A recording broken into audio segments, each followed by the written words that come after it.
pensez pouvoir contribuer à la compréhension d'une stratégie de développement territorial avec d'autres acteurs qu'on vient d'entendre à l'instant. Merci Jean. Donc oui, je suis Lisa Craig, donc fondatrice et directrice de l'association Lifetime Projects. Donc on est une petite association voisine de la GESCOD, effectivement. Juste pour faire rapidement, peut-être un petit peu sur notre histoire, je reprendrai votre phrase si vous me permettez, parce que je pense que ça décrit l'histoire de la solidarité internationale. C'est effectivement une collection de rencontres. Et ça l'est aussi pour Lifetime Project. Notre histoire a commencé suite à différentes rencontres. Lifetime Project est présente notamment en Afrique et en Amérique du Sud. Parce que très jeune, j'ai été, on m'a ouvert les portes à la solidarité internationale à travers des rencontres au plan d'eau du Bergersee à Strasbourg, des rencontres avec des Camerounais qui m'ont ouvert leur monde, leur culture, à travers un jeu de foot. Mais aussi des rencontres en Amérique du Sud, grâce à une prof d'espagnol que j'avais au collège qui m'a ouvert à la culture hispanophone et qui m'a fait partir à la découverte de l'Amérique latine, notamment de la Bolivie et la Colombie, où j'ai séjourné, j'ai vécu pendant 10 ans. Et du coup, au retour de mon séjour en Amérique du Sud, je me suis rendu compte que ma vie a été fondée, basée sur ces rencontres de culture, sur ces découvertes, et que c'est très important que d'autres personnes et d'autres jeunes puissent faire les mêmes expériences. Et du coup, on a fondé en 2014 Lifetime Projects. On est maintenant, comme dit, présent dans 5 pays, 6 pays si on compte la France, dans le monde entier. On a beaucoup développé nos projets à l'international et depuis quelques années, on s'est rendu compte que beaucoup de personnes volontaires, service civique, parce qu'on bénéficie aussi de ce magnifique dispositif qui est le service civique de réciprocité. Beaucoup de personnes peuvent partir, mais ça fait partie, ça s'inscrit quand même dans un privilège dont il faut une ouverture très tôt à différentes cultures, à différentes langues. Il y a beaucoup de barrières qui se posent aussi à beaucoup de personnes. Lifetime Projects a la particularité d'être, notre siège est basé sur un quartier prioritaire de la ville de Strasbourg, qui s'appelle Cité Spar. Et c'est vrai qu'au fil du temps, on s'est rendu compte que c'est pas facile pour les personnes issues de ces quartiers, issues de certaines cultures ou certaines habitudes. C'est pas facile pour eux de pouvoir partir en mission de solidarité internationale ou de créer des projets de solidarité internationale dans leur pays d'origine. Et du coup, on développe aujourd'hui ce qu'on appelle l'éducation à la citoyenneté et à la solidarité internationale, qui est un peu un grand nom pour dire beaucoup de choses, mais qui, pour nous, se concrétise maintenant dans le terrain, dans les collèges, notamment dans les collèges REP de la ville de Strasbourg. Collèges REP et collèges aussi qui sont installés, qui ne sont pas classés REP, mais qui sont installés sur les quartiers prioritaires de la ville, où on intervient pour donner une ouverture aux jeunes à la solidarité internationale et aux thématiques de la citoyenneté internationale.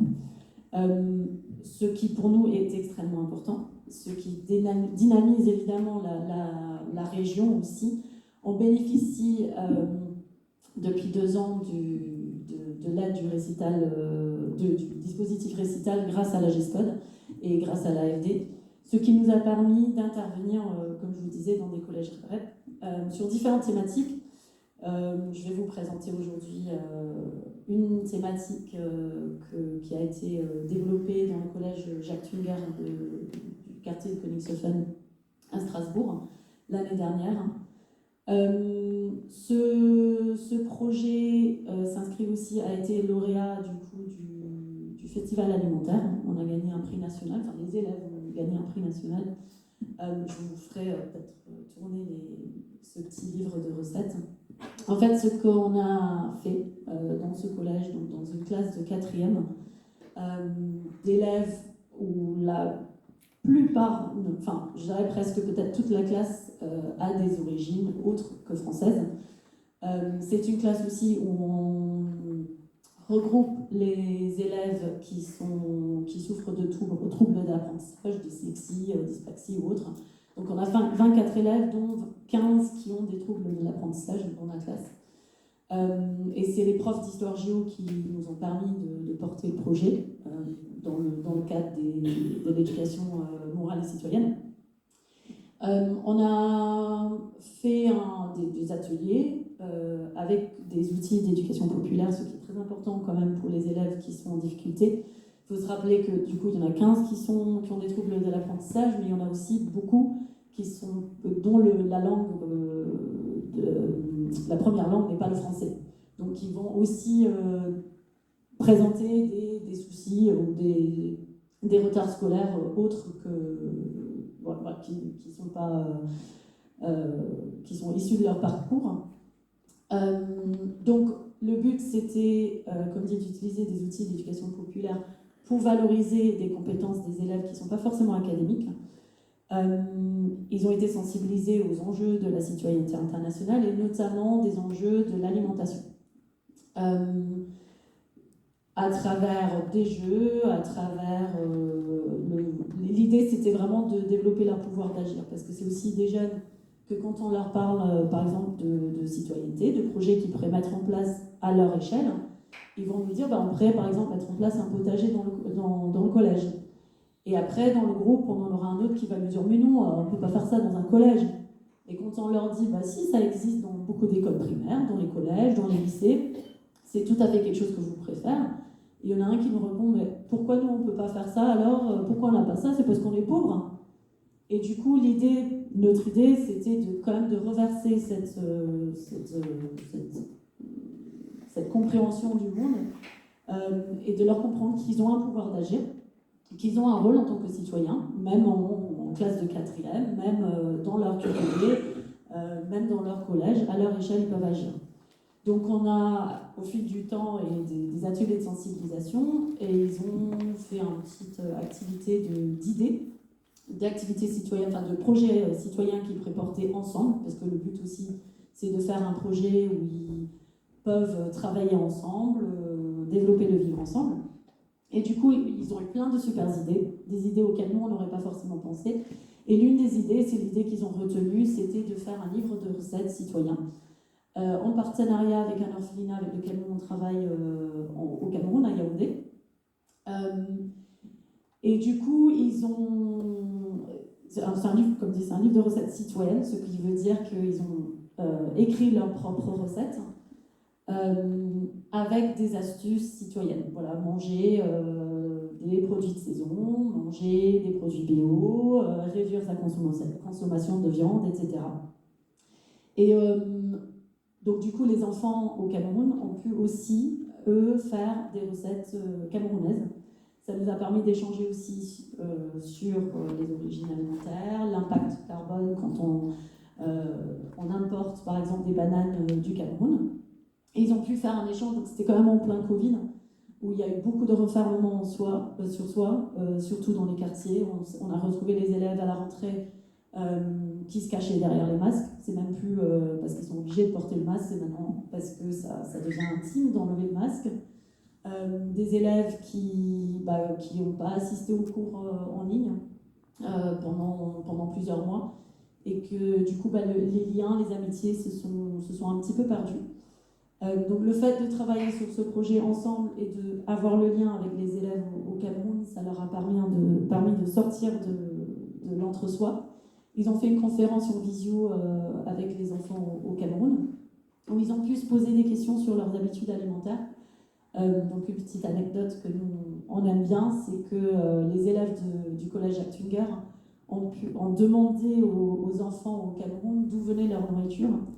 Donc on voyait les enfants au Cameroun un peu confus de la question, ils se regardaient entre eux, et puis il y en a un qui dit notre nourriture vient des champs. Et vous? Et du coup les élèves de Tunger qui répondent nous, notre nourriture elle vient du Auchan. Donc voilà, et du coup on a notre équipe au Cameroun qui leur a expliqué la question des supermarchés.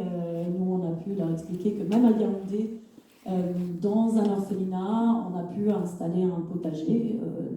Les enfants ont une certaine autonomie, pas totale évidemment, mais une certaine autonomie sur leur nourriture et leur consommation. Voilà, et du coup, le résultat, c'est leur petit livre de recettes.